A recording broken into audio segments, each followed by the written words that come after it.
मैं डॉक्टर वीना छगानी आज फिर आपके सामने उपस्थित एक बहुत ही मज़ेदार कविता लेकर राजस्थानी भाषा की।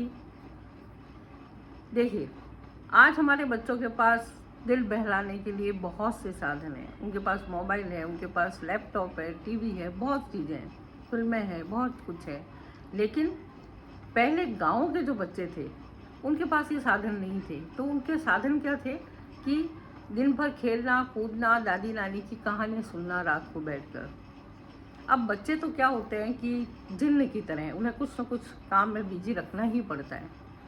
अब बेचारे गांव की जो दादी नानी बड़े बुजुर्ग थे, कब तक बच्चों को कैसे कैसे कहानियाँ सुनाएं, कब तक बिजी रखें। तो एक बड़े मज़ेदार वो कविताएं सुनाते थे और रात भर बच्चे उस कविता में उलझे रहते हैं। यानी चैन, कविता की चैन जिसको कहते हैं। पहले मैं आपको ये सारे सुना देती हूँ, उसके बाद में इसका राजस्थानी अनुवाद भी करूँगी। सुनिए।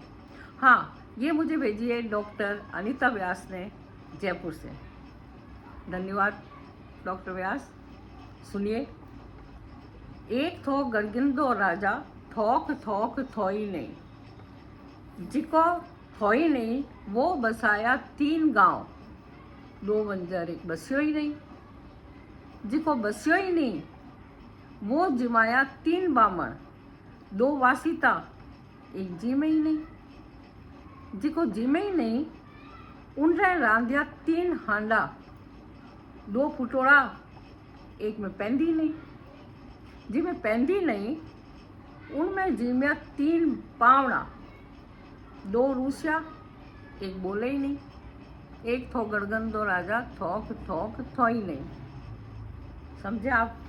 बिल्कुल विरोधाभास। जो चीज़ है ही नहीं, कल्पना शक्ति बढ़ाते जाओ।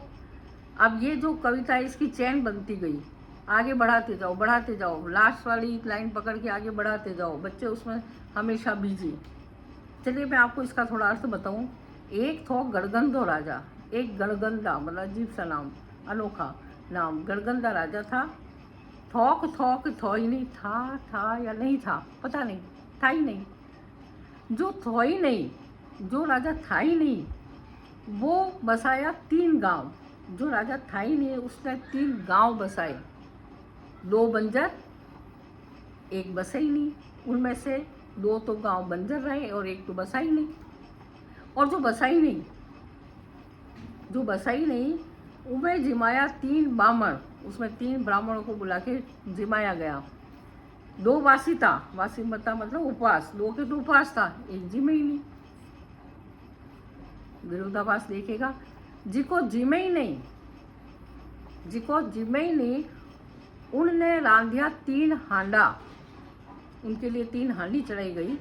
2 फुटोड़ी एक में पैंदी नहीं, 2 तो फूटी हुई थी और एक में पैंदी नहीं थी। और जिनमें पैंदी नहीं उनमें जीमिया 3 पावड़ा, 3 मेहमान जीमे, 2 रूसिया एक बोले ही नहीं, 2 तो रूठे हुए थे और एक बोले ही नहीं। एक थो गड़गंदो राजा, थोक थोक थोई नहीं। अब इस कविता को बच्चे आगे बढ़ाते जाते थे और इस तरीके से उनकी कल्पना शक्ति भी शामिल होती थी, उनका IQ भी बहुत शामिल होता था। और इस तरीके से एक विरोधाभास लेती हुई, लोक संस्कृति का मजा लेती हुई ये राजस्थानी लोक कविता के, लोक कहावत के, लोक कुछ भी कह लीजिए, शानदार। तो ऐसी ही अगर कविताएं आपको सुननी है, ऐसी कहावतें सुननी है तो प्लीज़ मुझे कमेंट्स बॉक्स में ज़रूर बताइएगा। डॉक्टर अनीता व्यास, आपका बहुत बहुत धन्यवाद। आशा करती हूँ हमेशा ऐसी ऐसी भेजते रहे और मैं आपको सुनाती रहूँ।